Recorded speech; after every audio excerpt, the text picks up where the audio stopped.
નમસ્કાર મિત્રો, સ્વાગત છે ફરી એક નવા વિડીયોમાં। મિત્રો, વિદ્યા સહાયક ઉમેદવારો માટે ખુશીના સમાચાર જોવા મળી રહ્યા છે, જેમાં ધોરણ 1 થી 5 અને ધોરણ 6 થી 8 તમામ માધ્યમ માટે એક મહત્વનો અપડેટ છે। મિત્રો, પરિપત્રો છે જાહેર કરવામાં આવ્યો છે। શિક્ષણ વિભાગે જાહેર કર્યો છે મહત્વનો પરિપત્ર। સાથે પરિપત્રની મિત્રો મહત્વની હકીકત છે શું છે એની ઉપર આજે વાત કરવાના છે, કેમ કે પરિપત્ર જાહેર થયું છે, પરંતુ એની જે એનાલિસિસ આપણે આજે કરવાના છે ને આ પરિપત્રથી શું મિત્રો ભરતી કર્મી થશે જ નહીં, તો એકવાર માહિતી છે પૂરું જોવાનું ભૂલતા નહીં। તમામ ઉમેદવારો છો તો આ માહિતી છે મિત્રો ઇમ્પોર્ટન્ટ રહેવાની છે, તો ખાસ નવા ચેનલ ઉપર શો ચેનલને જરૂર સબસ્ક્રાઇબ કરજો, કેમ કે આવી જ ઇન્ફોર્મેશન છે આપણી ચેનલના માધ્યમથી તમને રોજબરોજની જોવા મળી જશે। તો આજની વિગતવાર થોડી ચર્ચા કરેલા પહેલાં ખાસ મિત્રો જે નવા અપડેટ નથી જોયા તો ખાસ નિહાળજો। કાલને 2 મહત્વના અપડેટ મૂકેલા છે, તો વિડીયો ડિસ્ક્રિપ્શનમાં લિંક મળી જશે, ત્યાં તમે અપડેટ પણ નિહાળી શકો છો। તો મિત્રો અહીંયા પરિપત્ર છે, સાથે સાથે મહત્વની અપડેટ મળવાની છે। એના પહેલા મિત્રો ખાસ થોડી આના પર થોડી ચર્ચા કરીએ કે શિક્ષણ વિદ્યા સહાયકોની ભરતી પ્રક્રિયા લાંબા સમય ચાલવાથી શિક્ષણનું અહિત અહીંયા જોવા મળ્યું છે। તો મિત્રો મહત્વની અપડેટ મળી છે જે તમને અહીંયા જોવા મળી રહી છે, તો કે જે યોગ્ય સંકલન સાધી ભરતી પ્રક્રિયા હાથ ધરવામાં આવે તો ઉમેદવારો અને શિક્ષકોને લાભ થશે। તો શિક્ષણ વિભાગનું માર્ગદર્શન લેવા લાંબો સમય પસાર થાય છે, જે તમને જોવા મળ્યું છે। નવા સત્રથી જોડાઈ શકે તેવા જ્ઞાન સહાયકો નિમણૂક છે એ આપવી જરૂરી છે। તો અહીંયા અમુક એવા મુદ્દાઓ છે જે તમને થોડી માહિતી આપું તો આ અંગે શિક્ષણ વિભાગના સામૂહિકગાર સૂત્રોએ જણાવ્યું છે કે ધોરણ 9 થી 12ની સરકારી તથા ગ્રાન્ટેડ શાળાઓમાં જાહેર થયેલી જગ્યા સામે 1:2 થી 1:6 ગણી સંખ્યાના ઉમેદવારો શાળા પસંદગી માટે મોકલવા, જેથી ઉપરના રેન્ક ઉમેદવારોને શાળા પસંદગી ન કરે તો પાછળના મેરિટ ધરાવતા ઉમેદવારો શાળા પસંદગીથી વંચિત ન રહે અથવા તુરંત બીજા રાઉન્ડની જોગવાઈ કરવામાં આવે તે જરૂરી છે। તો પ્રથમ પ્રાથમિક મુજબ સરકારી ઉચ્ચતર માધ્યમિક શાળાની ભરતી પ્રક્રિયા પૂર્ણ થયા બાદ જ ગ્રાન્ટેડ શાળાઓની ભરતી શરૂ કરવા તેમજ સરકારી શાળામાં ફાળવેલી જગ્યાઓ બાદ જગ્યાઓ ખાલી રહે તો બીજો રાઉન્ડ જાહેર કરી જરૂરી છે। તો મિત્રો આવી રીતે ક્રમિક ભરતી કરવામાં આવે તો કંઈ ના કંઈ ઉમેદવારોનું હિત અહીંયા જોવા મળી રહ્યું છે।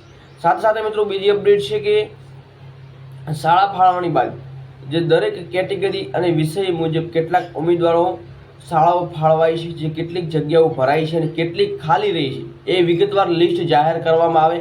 અને જરૂરી એ છે કે ભરતી પ્રક્રિયા પારદર્શી બની રહે તો 11-12ની ભરતી પૂર્ણ થયા બાદ 9 દિવસની ભરતી શરૂ કરવા પહેલા વચગાળામાં કોમન ઉમેદવારો રિપીટ ન થાય તે માટે સંમતિપત્ર પણ ભરાવવું જોઈએ। તો મિત્રો આ છે ક્રમિક ભરતીના રૂલ્સ। આવી રીતે મિત્રો ભરતી કરવામાં આવે તો મેરિટમાં પણ ફાયદો રહે, સાથે સાથે તમામ ઉમેદવારોને એમાં લાભ મળે। તો મિત્રો ત્યારબાદ એફએમએલની જાહેર જે કરવામાં આવે છે શાળા પસંદગી પ્રક્રિયા દરમિયાન ટેકનિકલ જે તરફીલો જોવા મળે છે એના સમગ્ર પ્રક્રિયા નિર્ધારિત સમયગાળા પૂર્ણ થાય તે માટે યોગ્ય તકનીક વ્યવસ્થાનો ઉપયોગ કરવો જોઈએ। તો મિત્રો નવી જે જ્ઞાન સહાયકની ભરતી આવી શકે છે ને એના ઉપર થોડી વાત કરીએ ને પછી ટૂંક સમયમાં આપણે પરિપત્રની ચર્ચા કરવાના છીએ। પરિપત્રની માહિતી જોઈને જજો। શિક્ષણ સહાયક તથા વિદ્યા સહાયક ભરતી બાદ ઉઘડતા સત્રે જ વૈકલ્પિક વ્યવસ્થા ભાગરૂપે જ્ઞાન સહાયકોની ભરતી કરવા અખિલ ભારતીય રાષ્ટ્રીય શૈક્ષણિક મહાસંઘ સૂચના અનુસાર ઠરાવ બહાર પાડીને સમગ્ર શિક્ષા દ્વારા તુરંત ખાલી જગ્યાઓની ભરતી માહિતી આવે ને ભરતીની જાહેરાત આપી નવા સત્રથી જોડાઈ શકે તેવા જ્ઞાન સહાયકોને નિમણૂકી આપવી જરૂરી છે। તો એવા અખિલ ભારતીય શૈક્ષણિક મહાસંઘ દ્વારા છે રજૂઆત કરવામાં આવી છે, જે મંત્રીને પણ કરવામાં આવી છે। હવે અત્યારે દરેક નવી જે સ્થિતિ માટે શિક્ષણ વિભાગનું માર્ગદર્શન હોવાને લાંબો સમગ્ર પસાર થયો છે, પરંતુ શિક્ષણ મંત્રી અનુભવી અધિકારી કાયદાના નિયાંત શૈક્ષણિક સંગઠન નિર્ણય લઈ અમલ કરાવી શકનાર અધિકારી સાથે બેસીને ક્રમિક ભરતી માટે અનુસાર કેવી રીતે આગળ વધવું અને વિચાર થાય તે જરૂરી છે। તો ભરતી પંચવર્ષીય યોજના થઈ જાય, મતલબ કે આયોજન એમનું થઈ જાય અને પૂર્ણ શક્યતા છે એ જાણવા મળ્યું છે। તો મિત્રો અહીંયા તમે જોઈ રહ્યા છો ક્રમિક ભરતીના અનુસાર જોવા મળ્યા છે। સાથે મિત્રો ગ્રાન્ટેડનું હજુ એફએમએલ ફાઇનલ મેરિટ લિસ્ટ આવ્યું નથી, ત્યારે મિત્રો વિદ્યા સહાયકની શાળા પસંદગી ફરી શરૂ જોવા મળી રહી છે। તો ક્રમિક ભરતી છે કે પછી આ જે ભરતીની પ્રોસેસ છે કન્ટિન્યુ જેમ આવે એમ કરી રહ્યા છે। તો અહીંયા મિત્રો અહીંયા તમને જોવા મળ્યું છે એ ક્રમિક ભરતીના ભાગરૂપે છે, સાથે આપણને ક્રમિક ભરતીના અનુસાર અહીંયા જોવા મળ્યા નથી। હવે પરિપત્રની માહિતી મેળવી મિત્રો વિદ્યા સહાયક ભરતી 2024 1 થી 5 અને ધોરણ 6 થી 8 ગુજરાતી માધ્યમમાં 1/11/2024ની જાહેરાત ધોરણ 1 થી 5ના ઉમેદવારો માટે જિલ્લા પસંદગી અંતર્ગત કોલ લેટર જાહેર કરવામાં આવ્યો છે, જેમાં અગાઉ 17/5/2025ના રોજ મૂકવામાં આવેલ મેરિટ મુજબ ઉમેદવારો 2/6 અહીંયા તમને જોવા મળ્યું છે 2/6/2025ના રોજ 18 કલાકથી વેબસાઇટ પર પોતાના કોલ લેટર ઓનલાઈન મેળવી શકશે। વિદ્યા સહાયક ભરતી 2024 1 થી 5 ગુજરાતી માધ્યમના ઉમેદવારો 5/6/2025 થી 28/6/2025 દરમિયાન જિલ્લા પસંદગી માટે બોલાવેલા છે. તો આ અંગે તારીખ, સમય અને સ્થળ ઉમેદવારોને કોલ લેટરમાં દર્શાવેલ છે. તો કોલ લેટર જરૂરથી ડાઉનલોડ કરજો. કેવી રીતે કરવાનું છે એની વાત કરીએ. જિલ્લા પસંદગી કાર્યવાહી માટે ઉમેદવારો વેબસાઇટ ઉપરથી ઓનલાઈન કોલ લેટર મેળવી લેવાના રહેશે. અન્ય કોઈ પ્રકારે કોલ લેટર તમને SMS અથવા તો ઓફલાઈન માધ્યમથી કે ટપાલ માધ્યમથી તમને મૂકવી દેવામાં નહીં આવે. તો એ ખાસ નોંધ લેવી. તો 17/5/2025 રોજ પ્રસિદ્ધ કરેલ કટ ઓફ માર્ક્સ અને અન્ય સૂચનાઓ યથાવત રહેશે. તમે જોઈ રહ્યા છો 17/5/2025 રોજ પ્રસિદ્ધ કરેલ કટ ઓફ માર્ક્સ છે મિત્રો, અને અન્ય સૂચનાઓ છે એ જે છે પહેલાથી એ જ યથાવત રહેશે.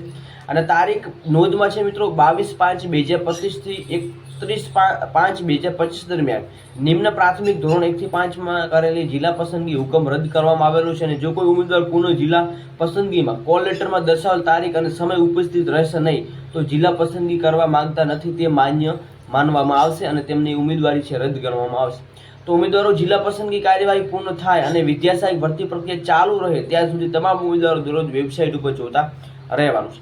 તો મિત્રો અહીંયા મહત્વની જે અપડેટ છે આપણને આપવામાં આવી છે કે જો તમે જિલ્લા પસંદગીનો હુકમ છે મિત્રો રદ કરવામાં આવેલું છે, જે આપણને ખબર છે 22/5/25 થી 31/5/25 નો, અને કોઈ મિત્રો પુનઃ જિલ્લા પસંદગી કોલ લેટર દર્શાવે તારીખ અને સમય પ્રસિદ્ધ ઉપસ્થિત નથી રહેતા તો મિત્રો એ એમને એવું ગણવામાં આવશે કે એ લોકો પસંદગી કરવા માંગતા નથી, એટલે એમને ઉમેદવારી છે રદ કરવામાં આવશે. એટલે તમામ ઉમેદવારો મિત્રો તેમના કોલ લેટરમાં તેમની તારીખ છે, સમયગાળો, જે સમય છે એ મિત્રો જાણી લેવું અને ત્યાં તમારે જવાનું રહેશે.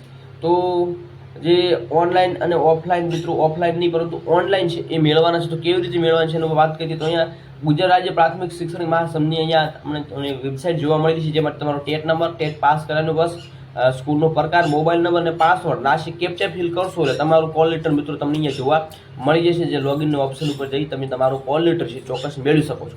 હવે મિત્રો વેબસાઇટ કઈ છે તો વેબસાઇટ આપણે ટેલિગ્રામમાં મૂકી દઈશું, તો ખાસ નિહાળી લેજો. એ ટેલિગ્રામના વેબસાઇટના માધ્યમથી તમે છે માહિતી મેળવી શકો છો. હવે મિત્રો 2 પ્રશ્નો રહ્યા આપણે ક્રમિક ભરતીના અહીંયા આપણને અનુસાર જોવા મળી રહ્યા છે. સાથે સાથે મિત્રો અહીંયા માધ્યમિકમાં ગ્રાન્ટેડમાં આપણું FML નથી આવ્યું, ત્યારે ક્રમિક ભરતી મિત્રો કેવી રીતે થાય તો અહીંયા પસંદગી છે મિત્રો ફરી છે એ 1 થી 5 આપી દેવામાં આવી છે. હવે મિત્રો જોઈએ કે અગાઉની શું અપડેટ મળે છે. નેક્સ્ટ થોડી પણ સારી એવી ઉમેદવારોના હિતમાં અપડેટ મળે છે તો ચોક્કસ તમને માહિતી મિત્રો સોંપી દેવામાં આવશે, એટલે કે આપણા માધ્યમથી તમને માહિતી આપી દેવામાં આવશે.